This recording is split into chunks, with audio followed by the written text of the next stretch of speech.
সবাইকে স্বাগত জানাচ্ছি গ্লোবাল ভিউজে। আপনাদের সঙ্গে আছি আমি সুস্মিতা দাস। আজ জানাবো আন্তর্জাতিক গণমাধ্যমে আলোচিত সংবাদ ও বিশ্লেষণ।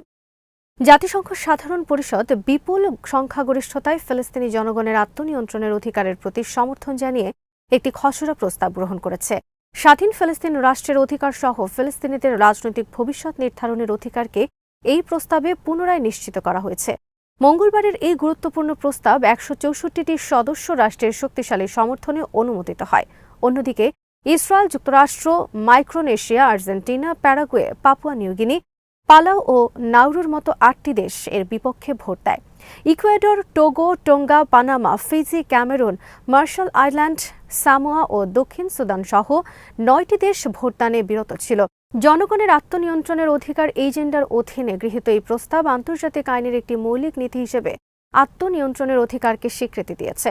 এতে সব সদস্য রাষ্ট্রকে দ্রুত এই অধিকার বাস্তবায়নে ফিলিস্তিনি জনগণকে সহায়তা করার আহ্বান জানানো হয়। এর আগে গত শুক্রবার জাতিসংঘ সাধারণ পরিষদ গাজায় মানবিক সহায়তা প্রবেশাধিকারের বিষয়ে আরেকটি খসড়া প্রস্তাব গ্রহণ করে। নরওয়ে এবং আরও ১২টিরও বেশি দেশের জমা দেওয়া এই প্রস্তাবে ইসরায়েলের প্রতি গাজা উপত্যকায় পূর্ণ মানবিক সহায়তা প্রবেশের অনুমতি, জাতিসংঘের স্থাপনার নিরাপত্তা নিশ্চিত করা ও আন্তর্জাতিক আইন অনুযায়ী তাদের বাধ্যবাধকতা মেনে চলার দাবি জানানো হয়। এই প্রস্তাব ১৩৯টি দেশের সমর্থনে পাশ হয়, যেখানে ১২টি দেশ বিপক্ষে ভোট দেয় এবং ১৯টি দেশ ভোটদানে বিরত থাকে। এই রেজলিউশন আন্তর্জাতিক বিচার আদালত বা আইসিজের সাম্প্রতিক পরামর্শমূলক মতামতের প্রতি সমর্থন জানায়, যা দখলদার শক্তি হিসেবে ইসরায়েলের বাধ্যবাধকতাগুলো স্পষ্ট করেছে। ভোটের আগে নরওয়ের স্থায়ী প্রতিনিধি রাষ্ট্রদূত ম্যারেট ফজেল্ট ব্রাটেস্টেইট উদ্বেগ প্রকাশ করে বলেন, ২০২৪ ও ২০২৫ সাল গত ৩ দশকের মধ্যে সবচেয়ে সহিংস বছরগুলোর মধ্যে অন্যতম। পরিস্থিতি সহসা শান্ত হওয়ার লক্ষণ নেই। অধিকৃত ফিলিস্তিনে বেসামরিক নাগরিকরা সর্বোচ্চ মূল্য দিচ্ছে এবং মানবিক আইনগুলো চাপের মুখে রয়েছে। প্রস্তাবটি পূর্ব জেরুজালেম সহ অধিকৃত ফিলিস্তিনি ভূখণ্ডের আঞ্চলিক অখণ্ডতা ও ঐক্যকে সম্মান জানানোর গুরুত্বের উপর জোর দেয় এবং আন্তর্জাতিক আইনের ভিত্তিতে একটি ন্যায়সঙ্গত ও স্থায়ী শান্তির প্রতি সমর্থন পুনর্ব্যক্ত করে। গাজায় চলমান যুদ্ধ ও গণহত্যার প্রতিক্রিয়ায় বিশ্বজুড়ে তীব্র সাংস্কৃতিক ও একাডেমিক বয়কটের মুখে পড়েছে ইসরায়েল।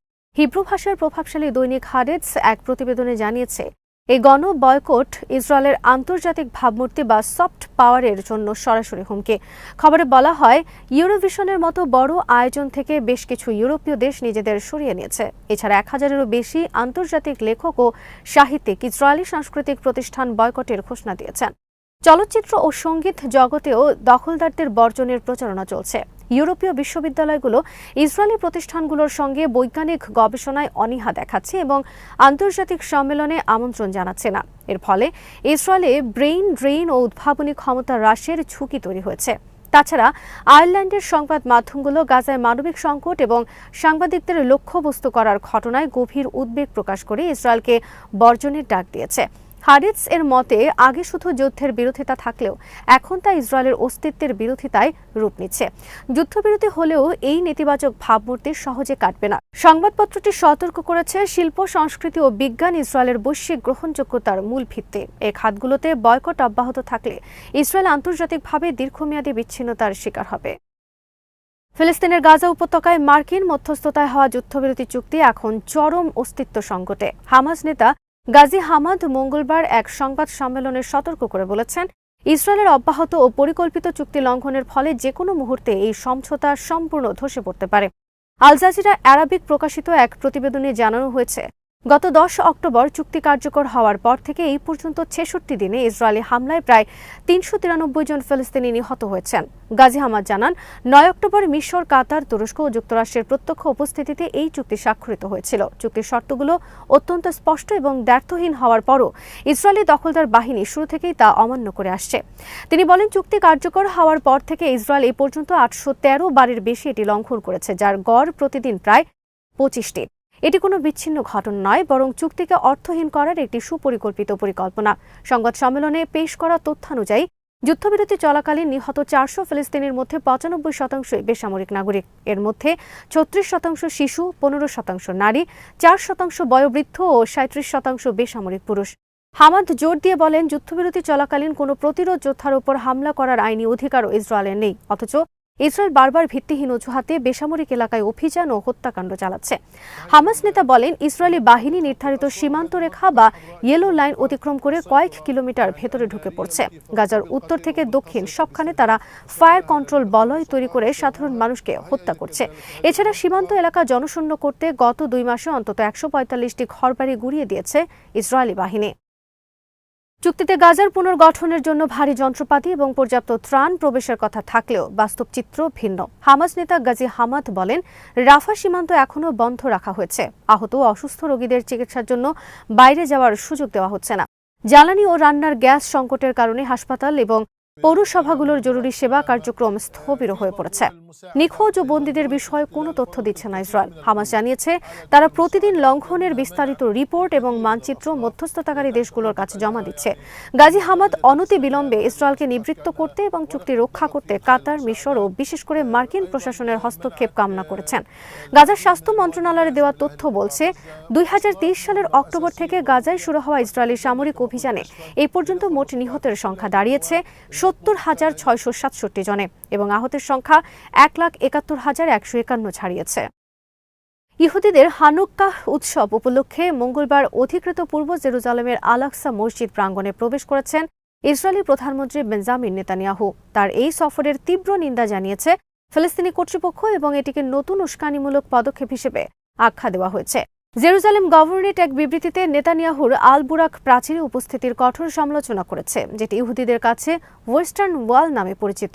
গভর্নরেট জোর দিয়ে বলেছে, প্রাচীরটি আল আকসা মসজিদ চত্বরে অবিচ্ছেদ্য অংশ।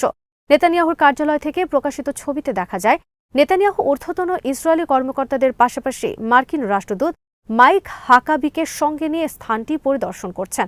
8 দিনব্যাপী হানুক্কাহ উৎসবের সুযোগ নিয়ে ইসরায়েলি কর্তৃপক্ষ আল আকসা প্রাঙ্গণে উত্তেজনা বাড়িয়েছে।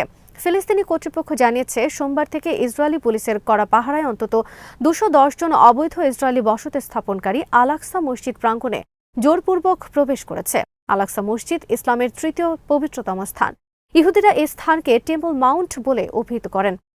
ফিলিস্তিনি এবং মুসলিম কর্তৃপক্ষ এই পবিত্র স্থানের ঐতিহাসিক ও আইনি মর্যাদা পরিবর্তনের যেকোনো প্রচেষ্টাকে সম্পূর্ণভাবে প্রত্যাখ্যান করে। আন্তর্জাতিক আইন অনুযায়ী পূর্ব জেরুজালেম একটি অধিকৃত ভূখণ্ড।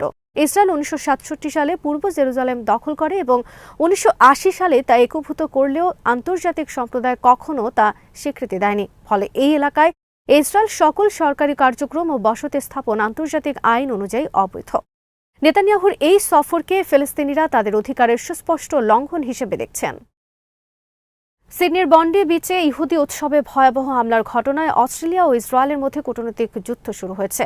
ফিলিস্তিন রাষ্ট্রকে স্বীকৃতি দেওয়ার কারণেই অস্ট্রেলিয়ায় এই হামলার পথ প্রশস্ত হয়েছে। ইসরায়েলি প্রধানমন্ত্রী বেঞ্জামিন নেতানিয়াহুর এমন দাবি সরাসরি প্রত্যাখ্যান করেছেন অস্ট্রেলীয় প্রধানমন্ত্রী অ্যান্টনি আলবানিজ। সিডনির বিখ্যাত বন্ডি বিচে ইহুদিদের হানুক্কাহ উৎসব উদযাপন চলাকালীন 2 বন্দুকধারী অতর্কিত গুলি চালালে অন্তত 15 জন নিহত এবং 42 জন আহত হন। গত রোববার এক সরকারি বৈঠকে নেতানিয়াহু দাবি করেন, তিনি গত আগস্টে আলবানিজকে চিঠিতে সতর্ক করেছিলেন। নেতানিয়াহুর মতে, অস্ট্রেলিয়ার বর্তমান নীতি দেশটিতে অ্যান্টিসেমিটিজম বা ইহুদি বিদ্বেষকে উস্কে দিচ্ছে। নেতানিয়াহু বলেন, ফিলিস্তিন রাষ্ট্র গঠনের জন্য আলবানিজের আহ্বান ইহুদি বিদ্বেষের আগুনে ঘি ঢালার মতো। এটি মূলত হামাসকে পুরস্কৃত করা। আপনারা এই ব্যাধিকে ছড়িয়ে পড়তে দিয়েছেন এবং এর ফলশ্রুতিতে ইহুদিদের উপর আজকের এই ভয়াবহ হামলা। দ্য গার্ডিয়ানের প্রতিবেদন অনুযায়ী এক সাক্ষাৎকারে ফিলিস্তিনকে স্বীকৃতি এবং বন্ডি বিচে হত্যাকাণ্ডের মধ্যে কোনো যোগসূত্র আছে কিনা জানতে চাইলে আলবানিজ সরাসরি বলেন, না, আমি তা মনে করি না। তিনি আরও বলেন, বিশ্বের অধিকাংশ দেশই মনে করে দ্বিরাষ্ট্রীয় সমাধানই মধ্যপ্রাচ্যের সংকট সমাধানের একমাত্র পথ। অস্ট্রেলিয়া কখনো বিভাজন, সহিংসতা বা ঘৃণার কাছে মাথা নত করবে না। যুক্তরাজ্য এবং কানাডার সঙ্গে সুর মিলিয়ে অস্ট্রেলিয়া আনুষ্ঠানিকভাবে ফিলিস্তিন রাষ্ট্রকে স্বীকৃতি দেওয়ার পর থেকেই 2 দেশের সম্পর্কের চরম অবনতি ঘটে। গত সেপ্টেম্বরে অস্ট্রেলীয় পররাষ্ট্রমন্ত্রী পেনি ওং এবং প্রধানমন্ত্রী আলবানিজ এক যৌথ বিবৃতিতে জানান, ফিলিস্তিনকে স্বীকৃতি দেওয়া স্থায়ী শান্তি ও নিরাপত্তার প্রতি অস্ট্রেলিয়ার দীর্ঘস্থায়ী অঙ্গীকারের অংশ। এর আগে অগাস্টে ফিলিস্তিনকে স্বীকৃতি দেওয়ার প্রতিক্রিয়ায় অস্ট্রেলীয় প্রতিনিধিদের ভিসা বাতিল করেছিল ইসরায়েলি সরকার।